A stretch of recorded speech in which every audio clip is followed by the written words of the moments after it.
This year, Alabaster is celebrating 75 years of global impact. The Alabaster Offering is a part of our heritage in the Church of the Nazarene, which provides funds for property and buildings around the world. I've seen that. Alabaster changes lives. Yes.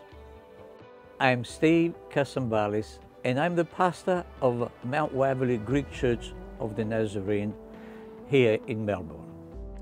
You might not know, Melbourne has the largest Greek population outside of Greece. My family came to Australia in early 1970. I was nearly 15 years old. Just a few years later, I became a Christian in the Fitzroy Church of the Nazarene. The Fitzroy building was purchased in 1964, and a couple of years after, the parsonage around the corner using the Alabaster funds. But by the early 70s, the church was struggling to pay its debt. We were mostly economic refugees, and the fact was our people were poor migrants, from a culture where tithing was unheard of. In Greece, the Eastern Orthodox priests are government employees, so people don't have to tithe. Yet we were sacrificing for our building. We used to make faith pledges every year, and twice a year we used to get what we called Alabaster Offering, or the alabaster box. Even though we were struggling, we still gave to Alabaster. We didn't know what was coming, but it was a great blessing. One Sunday in 1976, Pastor Kasambalis came in holding the title of the church in his hand, and he said, "Alabaster had just paid our debt. This building is ours now."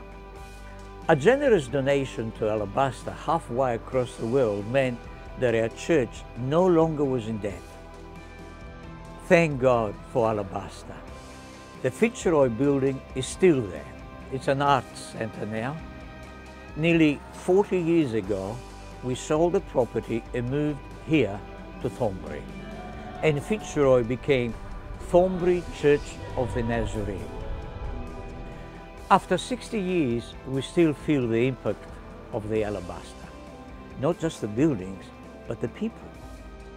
4 Nazarene ministers came through the Fitzroy Church: Pastor Kasambalis, Milton Kalogeropoulos, who is a pastor of the New Life Church of the Nazarene in Fairfield, Pastor Harry Mallows, who pastors the English-speaking service in Mount Waverley, and myself.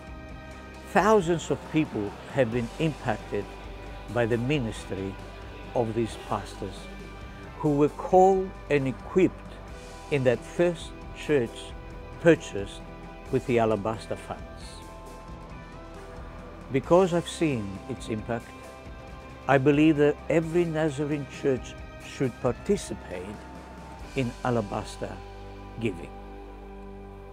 That's my Alabaster story.